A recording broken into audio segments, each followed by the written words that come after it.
Shalom. Shalom semuanya. Perkenalkan, nama saya Jennifer Desnino Bais dengan NIM 210-803-104-061. Perkenalkan, nama saya Dwi Putri Harmulyani dengan NIM 210910202086. Saya Stefani Rahel Putri Sirait dengan NIM 210-110-301-048. Perkenalkan, nama saya Aib Ryan Bayu Ajirabu dengan NIM 2107-1010-1253. Perkenalkan, nama saya Ruth Dwi Yuryana dengan NIM 2109-1020-2013. Dari kelompok 3. Dia akan mempresentasikan tentang media sosial.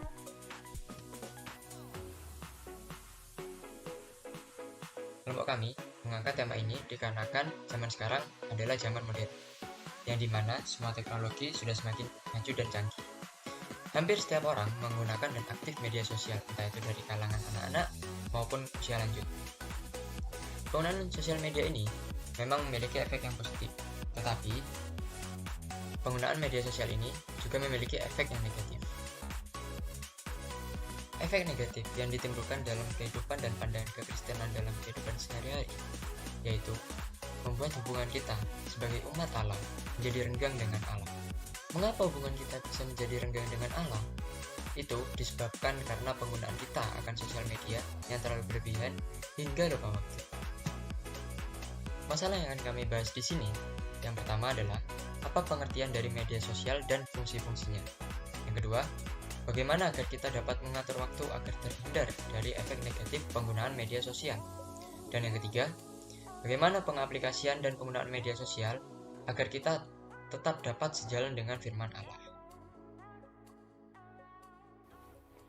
Di era modern dan digital ini, siapa sih yang tidak mengetahui atau menggunakan media sosial? Kalau dipikir-pikir nih ya, definisi media sosial itu apa sih? Nah, menurut KBBI, media adalah sarana. Dalam konteks pembahasan ini, media sebagai sarana komunikasi. Sedangkan sosial adalah hal-hal yang berhubungan dengan masyarakat. Dengan ini, dapat disimpulkan bahwa media sosial adalah saluran atau sarana interaksi sosial yang dilakukan secara online dengan menggunakan jaringan internet. Secara umum, media sosial adalah platform digital yang memfasilitasi penggunanya untuk saling bersosial, baik itu berkomunikasi atau membagikan konten berupa tulisan, foto, dan video. Fungsi media sosial yang pertama, komunikasi. Dengan bantuan internet, media sosial menjadi tempat berkumpulnya pengguna yang berasal dari seluruh bagian dunia untuk melakukan interaksi. Yang kedua, branding.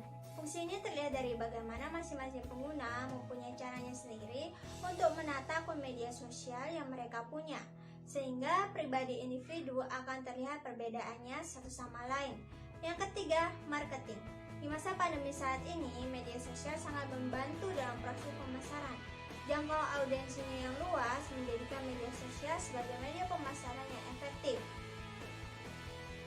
Jenis-jenis media sosial yang pertama yaitu jejaring sosial. Fungsi utamanya adalah untuk bersosialisasi satu sama lain. Contoh jejaring sosial ada Twitter, Instagram, WhatsApp, TikTok, Line, dan Facebook. Yang kedua, blog. Selain itu, ada juga media sosial yang memungkinkan penggunanya untuk melakukan blogging. Konten yang dibagikan biasanya berupa tulisan, suara, foto, maupun video.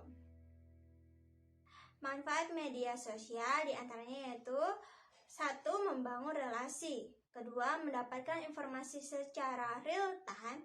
Yang ketiga, menghubungkan kita dengan kerabat lama atau yang terpisah jauh. Orang Kristen yang menggunakan media sosial dengan bijaksana, artinya setiap orang Kristen harus senantiasa memperhatikan hukum dan aturan sesuai dengan ajaran Alkitab. Karena Alkitab sebagai kebenaran yang merupakan sumber etika mutlak dalam kehidupan setiap orang Kristen. Selanjutnya, orang Kristen menggunakan media sosial untuk bersaksi. Bersaksi adalah tugas setiap orang Kristen. Seperti pada bunyi ayat ini, bahwa orang Kristen wajib untuk menjadi saksi Kristus. Tindakan untuk bersaksi dapat juga dilakukan melalui media sosial.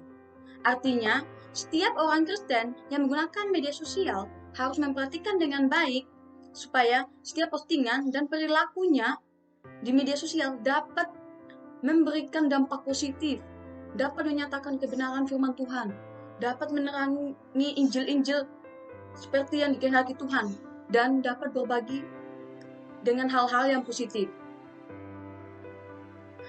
Dampak positif dari media sosial yang berkaitan dengan orang Kristen yaitu sebagai alat pemberitaan firman Tuhan.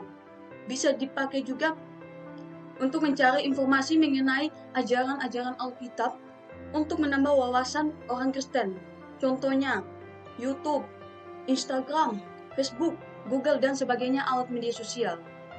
Nah, dari dampak positif juga terdapat dampak negatif dari penggunaan media sosial yang berkaitan dengan orang Kristen, yaitu hidup terlalu bergantungan pada media sosial. Yang kedua, banyak orang Kristen yang menggunakan media sosial untuk saling menjatuhkan agama orang lain, bahkan menghina sesama umat manusia. Yang ketiga, kita tidak akan saling peduli satu sama lain karena terlalu menggunakan media sosial. Keempat, ketika kita pergi ke kerja, kita akan membawa HP saja. Bahkan tidak perlu membawa Alkitab karena sudah ada aplikasi Alkitab elektronik yang memudahkan kita semua. Nah, dari kemudahan itu yang membuat kita terjerumus, jatuh dalam dosa karena kita jauh dari Tuhan. Belum tentu Alkitab elektronik itu lengkap seperti yang di Alkitab. Maka dari itu, yang menyebabkan orang Kristen malas membuka Alkitab, malas membaca Alkitab. Bahkan ada yang lupa tempat ayat-ayat perjanjian lama dan perjanjian baru.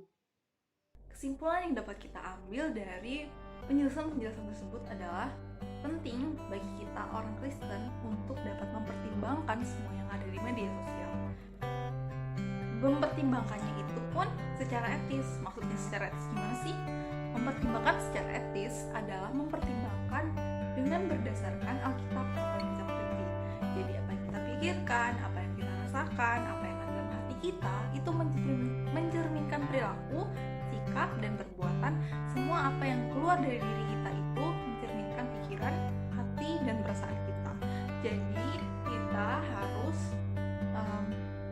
menggunakan media sosial secara bijak, membagi waktu juga dalam menggunakan media sosial dan membaginya dengan mendekatkan diri dengan Tuhan.